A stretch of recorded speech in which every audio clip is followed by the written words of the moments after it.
South ഇന്ത്യയിൽ തന്നെ private jet ഉള്ള ഒരേ ഒരു നടി ലേഡി സൂപ്പർ സ്റ്റാറിന്റെ പ്രൈവറ്റ് ജെറ്റ് യാത്രയുടെ ഫോട്ടോസും വീഡിയോസും നിങ്ങൾ സോഷ്യൽ മീഡിയ വഴി കണ്ടിട്ടുണ്ടാവും.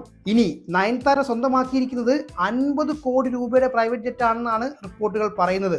ഇത് തളപതി വിജയുടെ പ്രൈവറ്റ് ജെറ്റ്. TVKയുടെ പ്രചരണത്തിന്റെ ഭാഗമായി ഒരു സ്ഥലത്ത് നിന്നും മറ്റൊരു സ്ഥലത്തേക്ക് പ്രൈവറ്റ് ജെറ്റിലാണ് വിജയുടെ യാത്രയും. ഏറ്റവും കുറഞ്ഞത് 5 ലക്ഷം രൂപയുണ്ടെങ്കിൽ നിങ്ങൾക്കും പ്രൈവറ്റ് ജെറ്റിൽ പറക്കാം. ഒരേ മോഡൽ ഫ്ലൈറ്റിൽ തന്നെ 3-4 തവണ പോയി കഴിഞ്ഞാൽ സോഷ്യൽ മീഡിയ ചിലപ്പോൾ പറയും അത് നിങ്ങളുടെ സ്വന്തം പ്രൈവറ്റ് ജെറ്റ് ആണെന്ന്. എന്തുകൊണ്ടാണ് ഇങ്ങനെ പറഞ്ഞത് എന്ന് ചോദിച്ചാൽ, നിരവധി സിനിമാ താരങ്ങളുടെ പ്രൈവറ്റ് ജെറ്റ് യാത്രയുടെ വീഡിയോസ് നമ്മൾ കാണാറുണ്ട്. പക്ഷേ ഒരു പ്രൈവറ്റ് ജെറ്റ് മെയിൻറ്റെയിൻ ചെയ്യാനും മാത്രം പൈസ നഷ്ടപ്പെടുത്താൻ അവർ തയ്യാറാണോ? ഹാലോ എയർവേസിന്റെ ഫൗണ്ടർ ഒരു ഇന്റർവ്യൂവിൽ പറഞ്ഞ കാര്യമുണ്ട്. അതായത് സൗത്ത് ഇന്ത്യയിലെ ഒരു സിനിമാ താരവും പ്രൈവറ്റ് ജെറ്റ് ഓൺ ചെയ്യുന്നില്ല എന്നുള്ള കാര്യം. ഏവിയേഷൻ ഇൻഡസ്ട്രിയിൽ തന്നെ വളരെയധികം വർഷം ജോലി ചെയ്തിട്ടുള്ള ആളായതുകൊണ്ട് തന്നെ വളരെ ക്രെഡിബിൾ ആയിട്ടുള്ള കാര്യം തന്നെയാണ് അദ്ദേഹം പറഞ്ഞത്. ഒരു സെലിബ്രിറ്റിക്കും തന്നെ സൗത്ത് ഇന്ത്യയിൽ ജെറ്റ് ഇല്ല.